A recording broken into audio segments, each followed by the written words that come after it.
మన 'రాము రాథోడ్‌కి' చిప్ కొంచెం దొబ్బినట్టుంది. ఎందుకో తెలుసుకుందాం. దానికన్నా ముందు ఈ షార్ట్ ఫస్ట్ టైమ్ ఎవరైతే చూస్తున్నారో వాళ్ళందరూ ప్లీజ్ టు సబ్‌స్క్రైబ్ బిబిటాకస్ తెలుగు. అలాగే నేను షార్ట్ పెట్టగానే మీకు నోటిఫికేషన్ రావాలంటే పక్కనే ఉన్న బెల్ ఐకాన్ ప్రెస్ చేసుకోండి. చిప్ ఎందుకు దొబ్బింది అని అంటున్నానంటే, నామినేషన్స్‌ని ఒక పిల్లల ఆటలా తీసుకుంటున్నాడనమాట. ఇప్పుడు గౌరవ్‌ని నామినేట్ చేశాడు ఒక పాయింట్ పెట్టి.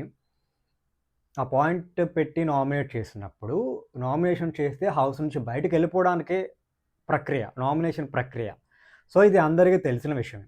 లాస్ట్‌లో ఈరోజు ఎపిసోడ్‌లో ఏముందంటే, లాస్ట్‌లో ఇంకా మాధురి అండ్ గౌరవ్ వీళ్ళిద్దరే ఉంటారనమాట డెడ్‌లైన్‌లో.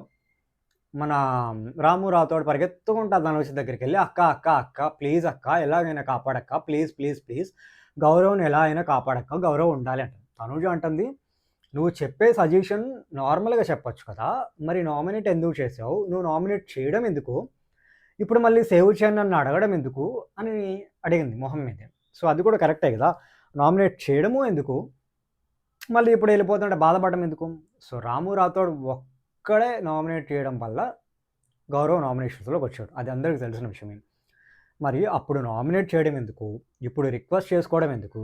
అసలు నామినేషన్ ప్రాసెస్‌ని ఏమనుకుంటున్నాడో మరి నిన్న ఒక కామెడీ వీడియో చేశారు కదా! గొడవలు పడతా ఉంటే అంత చూస్తా ఉంటాడు. అంటే జస్ట్ చిల్ అవుతా ఉంటాడు. ఎంజాయ్ చేస్తా ఉంటాడు. గేమ్ ఓకే ఆడుతున్నాడు. అప్పుడప్పుడు కనిపిస్తా ఉంటాడు.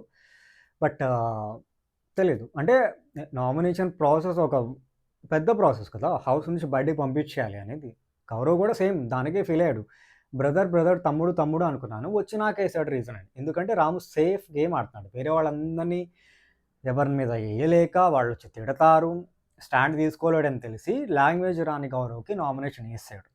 ఏసేసి ఇప్పుడెక్కడ తను బయటికెళ్ళిపోతాడో, మంచితనం చూపించుకుందాం అనుకున్నాం. మరి ఏమో మనకైతే తెలీదు గానీ, వేయడం ఎందుకు, మళ్ళీ బయటికెళ్ళిపోతుంటే ఫీల్ అవ్వడం ఎందుకు నాకైతే అర్థం కాలేదు. సో, మీలో ఎవరికైనా అర్థమైతే కొంచెం రాము రాథోడ్ గురించి కింద కామెంట్ చేయండి. సో, చూద్దాం ఎంతమంది ఏం కామెంట్